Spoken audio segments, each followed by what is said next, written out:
There's a specific biological lock inside your body that controls exactly when you burn visceral fat. As long as this lock stays closed, the dangerous fat packed tightly around your heart and liver will never leave. Most people believe that simply skipping a meal or fasting for 12 hours is enough to force that lock open.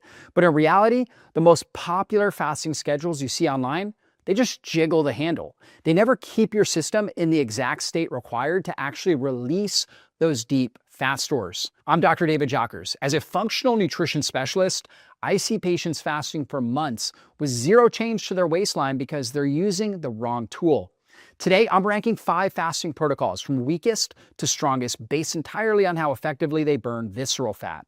The method sitting at number 1 operates on an entirely different level than anything you do daily. Let's start with method number 1, which is likely the one you're already doing. This is the fasting method virtually everyone is doing without thinking. It's the 12-12 fast. This means you fast for 12 hours and eat for 12 hours. So for example, if you finish dinner at 7 p.m., you don't eat breakfast until 7 a.m. You just did a 12-hour fast. And yes, technically, this is fasting. Your insulin drops and your body starts shifting out of feeding mode. But here's the problem. Your body doesn't go straight to burning fat. It burns glycogen, stored sugar, in your liver and muscles first. And it will keep burning that until it runs out, which means at the 10 or even 12-hour mark, you're still burning stored sugar. Insulin is still too high to block significant fat release. Fat burning is only now just starting to come online. But then you eat, which resets the entire process. So yes, you're fasting, but you're not actually reaching the point where visceral fat, let alone any fat, starts to burn from your fast.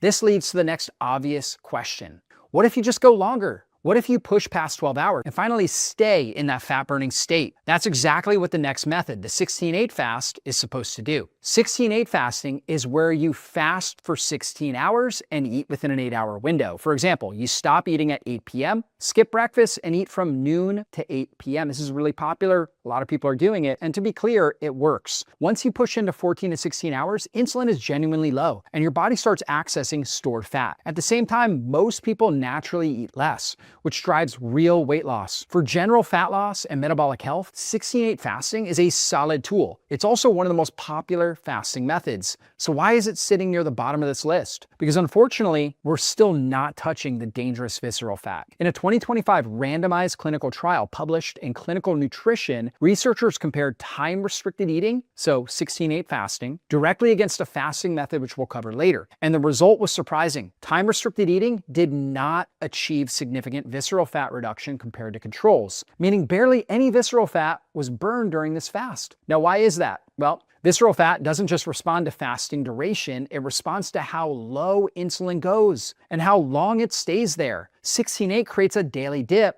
insulin drops, then you eat and it rises again.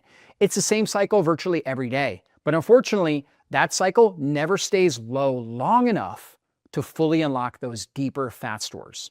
Think of it like a lock. 16-8 jiggles it, but it never fully opens it. And there's another issue with 16-8 fasting when it comes to visceral fat that often gets overlooked, the eating window. If you're filling those 8 hours with refined carbohydrates and sugar, you're spiking insulin over and over again. Every insulin spike relocks what the fast was trying to unlock. I see this constantly in my practice. Patients are doing 16-8 for months. And sure, the scale moves a little, but the belly doesn't. And the waist doesn't change. And when I look at what they're eating during their window, I see that the fasting window did its job, but what they ate during their eating window undid it. By the way, if you're realizing that what you eat during your eating window can completely undo what your fast is building, then I put together a free guide called the 7-Day Fat Burning Quick Start Guide. It walks you through exactly how I structure meals to keep insulin low, protect muscle, and actually target visceral fat. You can grab that in the description below. Anyway, what's my take on 16-8 fasting from the science and my personal practice? I still like it. In fact, I use 16-8 fasting regularly.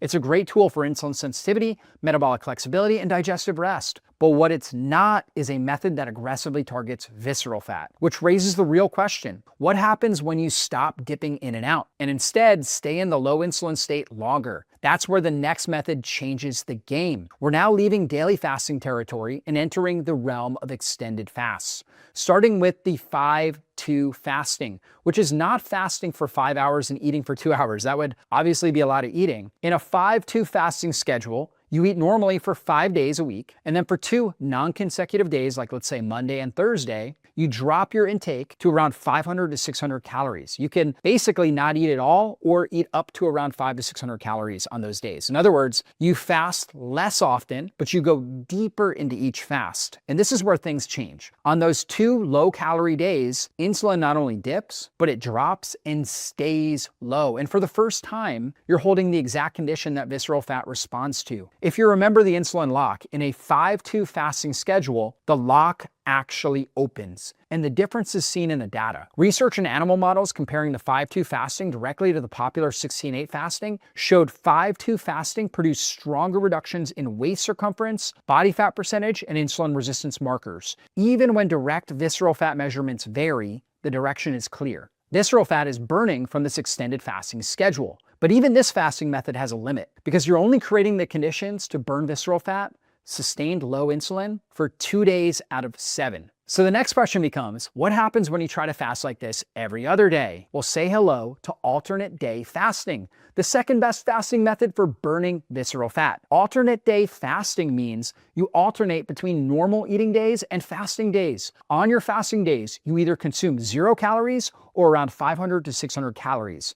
This fasting schedule is where things start to accelerate, because now you're not just creating the signal for visceral fat burning, you're repeating it. You're not just unlocking the insulin key once, you're unlocking it multiple times. Every other day, insulin drops to near 0 and stays there long enough for visceral fat to actually release. And that repetition compounds week after week. Remember the study we mentioned earlier where 16-8 didn't significantly reduce visceral fat? Alternate day fasting is the method it was compared against. And in that same 2025 randomized clinical trial published in Clinical Nutrition, where researchers used whole body MRI to measure fat loss directly, they found that alternate day fasting produced significantly greater reductions in total fat, including visceral fat, compared to time-restricted eating. Only alternate day fasting improved key cardiometabolic risk factors, including cholesterol levels. And in another comprehensive meta-analysis of 24 randomized controlled trials published in PMC, alternate day fasting ranked as the most effective intermittent fasting regimen for weight loss among all methods studied. Why does it work so much better? The mechanism is the same principle we've been building throughout this entire video. Visceral fat releases in response to one specific signal: sustained low insulin. With 5-2, you create that signal twice a week. But with alternate day fasting, you create it 3 to 4 times a week. Now, a word of caution. While the research is clear that alternate day fasting works, adhering to the fasting schedule can be difficult. Studies show that after 6 months, the majority of people are still doing 16-8, while a much smaller percentage are still doing alternate day fasting. And I see this in my practice. The every other day rhythm is hard for most people to maintain long term. Social events get complicated, fasting days feel close together, and you never fully settle into a routine. So here's how I personally use it. I don't use alternate day fasting as a permanent lifestyle. I use it in short blocks of 4 to 6 weeks at a time, when the goal is aggressive visceral fat reduction. And during those blocks, the results are noticeably faster compared to 5-2 fasting. Waist measurements drop more quickly, and fasting insulin improves more sharply. After that, I transition back to something more sustainable. Thankfully, the visceral fat you burn during that block doesn't come back, as long as you maintain good eating habits. Now, with all that data, you might think alternate day fasting, while hard to maintain long-term, is the best fasting method for visceral fat loss. But this next method blows this method's socks off. It operates on the next level of the visceral fat burning mechanism. This next method holds that low insulin signal open, not twice a week, not every other day, but for 24 to 72 uninterrupted hours straight. That's what's coming next. Everything on this list so far has been a rhythm or schedule, something you repeat daily or weekly, but this final fasting method, which ranks first for burning visceral fat, is different. It's a metabolic reset, done once or twice a month. I'm talking about extended fasting. This is where you don't eat at all for 24, 48, or even 72 hours, and that's really where the magic is. At this extreme range, everything changes. By the 24-hour mark, glycogen is gone. Insulin is at baseline. There's no stored sugar left to burn.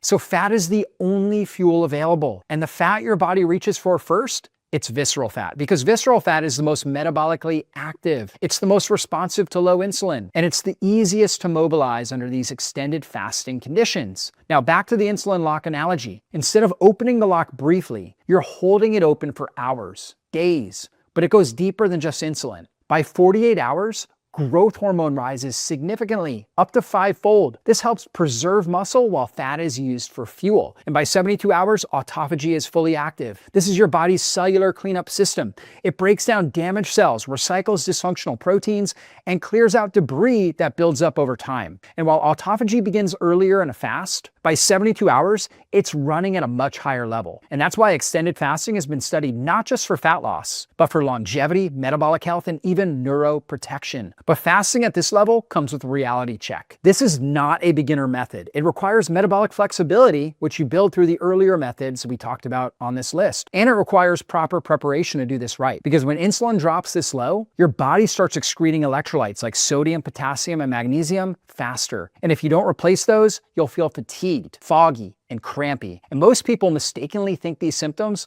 are due to the fast itself. Extended fasts are also not something you do every week. This is something I and my patients only use periodically, maybe once or twice a month as a metabolic reset, because the results during these periods are in a completely different category. Visceral fat comes down faster. Mental clarity sharpens, often within the first 24 hours. Inflammation markers improve, and importantly, this is happening while your body is preserving muscle, not breaking it down, which is especially important for older folks who hold less muscle. But again, while this method is great, it only works if you've built the foundation first. Now, if you zoom out and look at everything we just covered, a pattern should be obvious. The deeper and longer you hold that low insulin state, the more aggressively your body targets visceral fat. 12-12 barely gets you there. 16-8 touches it. 5-2 starts unlocking it. Alternate day fasting repeats the signal, but extended fasting, while used periodically, it holds it open. And that's why it sits at number 1. Now it's time for frequently asked questions about fasting for visceral fat. So let's start with question number 1.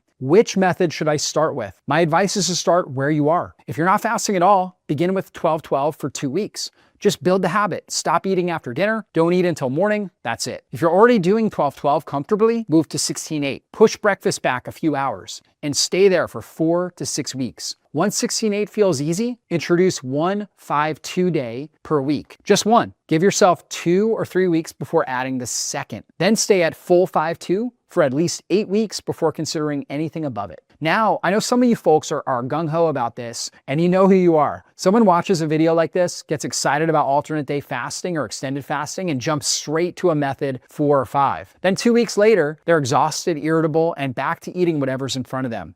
They didn't fail because the method doesn't work. They failed because their metabolism just wasn't ready. Metabolic flexibility, the ability to switch efficiently between sugar and fat, that has to be built. You can't skip that process. The people who get the best long-term visceral fat results are almost never the ones who started most aggressively. They're the ones who built the ladder one rung at a time. So let's get into question number 2. What do I eat during the eating window? And that's a great question. The eating window can undo everything the fast built. So this is important to get right. Here's what I prioritize. First, protein at every meal. It keeps you full, preserves muscle, and has the lowest insulin response of any macronutrient. I aim for at least 1 gram per pound of lean body mass daily. Second, healthy fats and fiber-rich vegetables. Things like avocado, olive oil, leafy greens, cruciferous vegetables, maybe a little bit of colorful fruits and root veggies. Fiber-rich, nutrient-dense, whole food carbs. But only eat those after you consume at least 30 to 50 grams of protein and some healthy fats. So start your meal with the protein and the fats. That's going to slow digestion and keep blood sugar stable for hours. Third, as minimal refined carbohydrates and sugar as you can. Those refined carbohydrates and starches, they spike insulin fastest and hardest, directly relocking what the fast unlocked. I personally eat a good amount of colorful fruits and vegetables. I'm very active, so the fruit sugar keeps my glycogen levels stable. The combination of fasting and low carb intake keeps insulin low for the longest possible stretch throughout the day. Now, question number 3, is this safe if I have blood sugar issues or diabetes? This is the most important question I'll answer today. For type 2 diabetes and insulin resistance, fasting is actually one of the most powerful tools available. Visceral fat is a primary driver of insulin resistance, and fasting can target it directly. So people with blood sugar issues often have the most to gain. But a word of caution. If you're on blood sugar medication or insulin, you must work with your doctor before starting any fasting protocol. You see, fasting lowers blood sugar and so does medication. Doing both without supervision can cause dangerous drops. If you're on diabetes medication, start with 12-12 and 16-8 only. So you can still do the 12-12 fast and even move up to the 16-8, But do not attempt 5-2, alternate day fasting, or extended fasting without direct medical guidance. For people with blood sugar issues who are not on medication, fasting is generally well tolerated. And the visceral fat reduction it produces will improve insulin sensitivity over time, so you'll be better and better as a fat burner. Now you see, your body is designed to burn visceral fat, but it only happens when insulin stays low long enough. These fasting methods will do that on their own, but if you want to make the process easier and more consistent, I made a formula called Insulin Manager, which I and my patients use.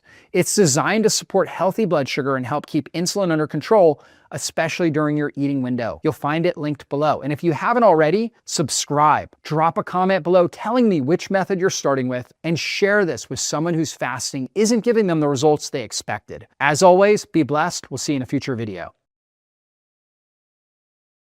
Let's dive into how your go-to healthy seafood dinner could actually be aging your brain. You might think you're eating well, but some fish hide invisible, highly inflammatory dangers. Shockingly, eating the wrong fish just twice a week spikes stroke and memory loss risk by 80%. So what should we skip? Let's count down the 4 worst fish to avoid. Number 4 is imported catfish. It's often packed with antibiotics, carcinogens, and heavy metals from polluted waters. Number 3 is tuna. As a top predator, it hoards brain-damaging mercury, massively increasing your cognitive decline risk. Coming in second is king mackerel. Its severe mercury levels can literally attack your nervous system. And number 1, farmed tilapia. It's often raised in filthy conditions and fed a highly inflammatory diet. Tilapia's terrifying omega ratio is basically like pouring gasoline on the fires of arthritis and aging. Thankfully, we can ditch those toxins for powerful, brain-healing nutrients just by swapping our seafood choices. Let's flip it. Here are the 4 absolute best fish to protect your joints, heart, and memory. Number 4 is wild-caught Pacific cod. It's a clean, mild fish that defends against age-related muscle loss. This powerhouse delivers a massive 40 grams of complete protein for under 200 calories. Number 3, sardines. Sitting safely at the bottom of the food chain, they have virtually zero mercury. Plus, just one tiny can gives you 40% of your daily bone-strengthening vitamin D. Second place is wild-caught Alaskan salmon. It's the ultimate brain food, packed with omega-3s, preserving brain volume. Its pink astaxanthin acts as cellular armor, stopping the oxidative stress that literally rusts your body. Number 1 is rainbow trout. It offers the safest, most tightly regulated freshwater nutrition available today. Delivering 1,000 milligrams of omega-3s and potassium for blood pressure, it's an absolute superfood. The choice is yours. Cut out the toxic fish and start feeding your body true preventative medicine. So, which of these healing fish will you grab this week to ensure your sharpest years ahead? Let's dive into how your go-to healthy seafood dinner could actually be aging your brain. You might think you're eating well, but some fish hide invisible, highly inflammatory dangers. Shockingly, eating the wrong fish just twice a week spikes stroke and memory loss risk by 80%. So what should we skip? Let's count down the 4 worst fish to avoid. Number 4 is imported catfish. It's often packed with antibiotics, carcinogens, and heavy metals from polluted waters. Number 3 is tuna. As a top predator, it hoards brain-damaging mercury, massively increasing your cognitive decline risk. Coming in second is king mackerel. Its severe mercury levels can literally attack your nervous system. And number 1, farmed tilapia. It's often raised in filthy conditions and fed a highly inflammatory diet. Tilapia's terrifying omega ratio is basically like pouring gasoline on the fires of arthritis and aging. Thankfully, we can ditch those toxins for powerful, brain-healing nutrients just by swapping our seafood choices. Let's flip it. Here are the 4 absolute best fish to protect your joints, heart, and memory. Number 4 is wild-caught Pacific cod. It's a clean, mild fish that defends against age-related muscle loss. This powerhouse delivers a massive 40 grams of complete protein for under 200 calories. Number 3, sardines. Sitting safely at the bottom of the food chain, they have virtually zero mercury. Plus, just one tiny can gives you 40% of your daily bone-strengthening vitamin D. Second place is wild-caught Alaskan salmon. It's the ultimate brain food, packed with omega-3s, preserving brain volume. Its pink astaxanthin acts as cellular armor, stopping the oxidative stress that literally rusts your body. Number 1 is rainbow trout. It offers the safest, most tightly regulated freshwater nutrition available today. Delivering 1,000 milligrams of omega-3s and potassium for blood pressure, it's an absolute superfood. The choice is yours. Cut out the toxic fish and start feeding your body true preventative medicine. So, which of these healing fish will you grab this week to ensure your sharpest years ahead?